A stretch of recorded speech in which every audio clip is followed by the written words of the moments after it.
Hello guys, welcome back to Music Coasters. My name is Anderson. Today, I'm going to be talking about why the Six Flags Ride Relocation program should start back up again.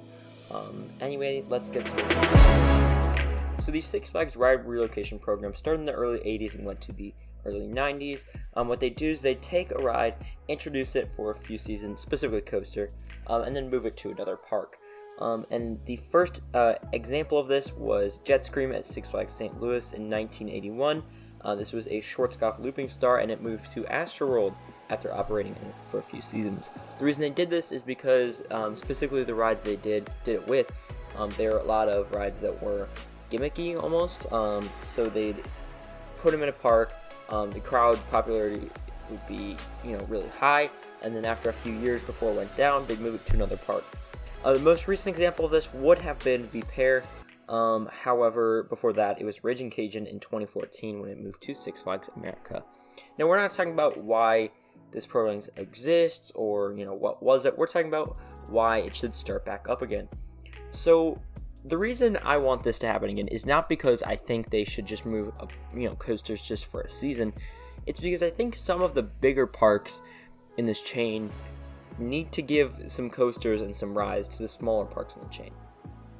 So what I mean by this is specifically thinking about Six Flags Magic Mountain. I only really realized how much depth they have when I most recently looked into visiting the park. And thinking about parks like Six Flags Great Adventure, and even Great America, they have, 15, 16, and with Magic Mountain, 20 coasters. Which is certainly a good amount and is very competitive with Cedar Fair. However, what I think they should be doing is moving some of the worst coasters at the large parks to the smaller parks and then building coasters like B&M Giga Coasters. So, how would this happen? Well, for example, you would take Scream from Six Flags Magic Mountain, which is certainly a worse coaster at that park. It is very underappreciated, yet it is a B&M floorless coaster that is pretty large, pretty fast, and if you moved it to a park like Great Escape, La Ronde, St. Louis, Frontier City, Darien Lake, that ride would get an hour line. That would be the biggest ride in the park.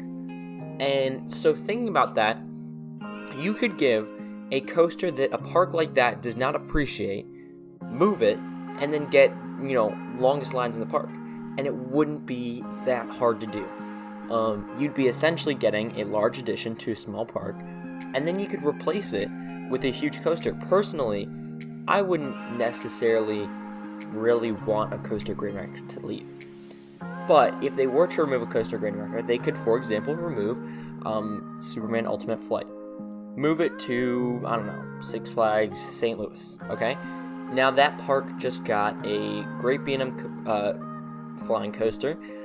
It's, whatever, I think 10 years, 20 years old, doesn't matter. That coaster will now be top 5 at Six Flags St. Louis, right? But now Six Flags Great America can replace that plot of land with a huge coaster. And they're gonna, they can replace it and make this park better. Build up the depth of this park, and they really don't have to expand the park or add new land. Specifically Great America, I would not remove Ultimate Flight, but that's just an example. When you're looking at Six Flags Magic Mountain and Six Flags Great Adventure specifically, they both have a floorless and a stand-up coaster.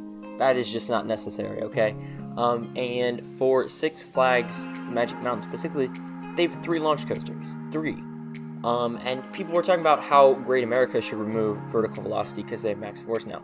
That doesn't make sense. You have essentially a higher thrill, higher, level family coaster with vertical velocity. Maybe not a family coaster. And then you got an Extreme Thrills one with a super fast launch. That's good. That's a good amount of depth. But they really do not need to expand upon that. And in Great Adventure, they have 5 B&Ms? They have Nitro, Superman Ultimate Flight, Green Lantern, Bizarro, and they have a 5th. I'm trying to think of what their 5th B&M is. Doesn't really matter. When you have 5 B&Ms, I think they have 5.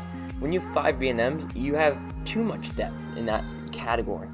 Because really, especially with Great Adventure more than Magic Mountain, it's not its flagship park. It has too many coasters of a specific category. And I think with that park, especially as Six Flags is moving into more of a family-friendly direction, you could take out a slightly larger thrill attraction that is not getting great lines. Batman, that was right.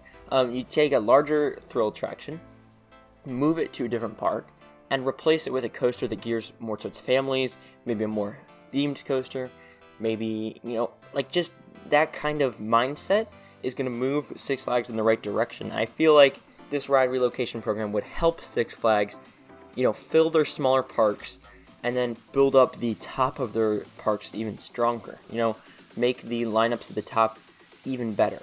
And so they could do this with like Magic Mountain. They could take out, like I said they should take out, like Scream.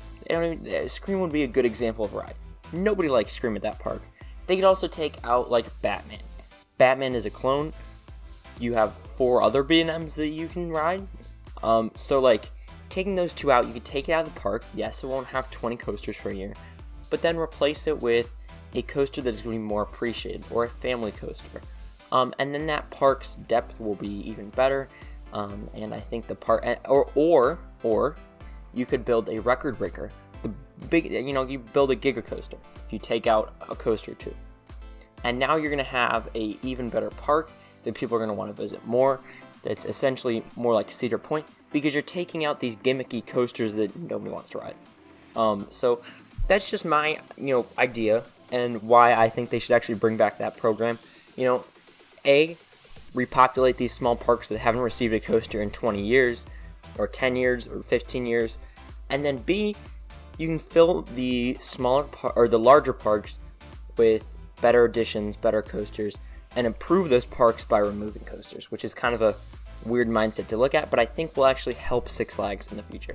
So that's my kind of thoughts on this issue.